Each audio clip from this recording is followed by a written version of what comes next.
For gluing the long parts, I use fast-setting cyanoacrylate glue, super glue. I find it the most convenient option.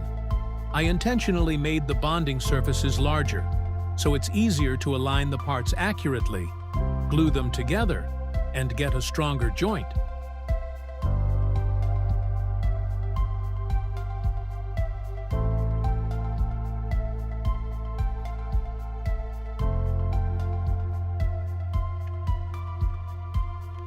To hide the seams after gluing, I use Tamiya putty white and then sand the surface smooth with sandpaper.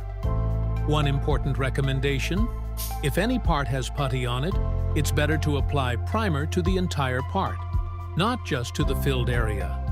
Otherwise, the putty spot can reflect light differently from the surrounding plastic and may become clearly visible after the final paint coat.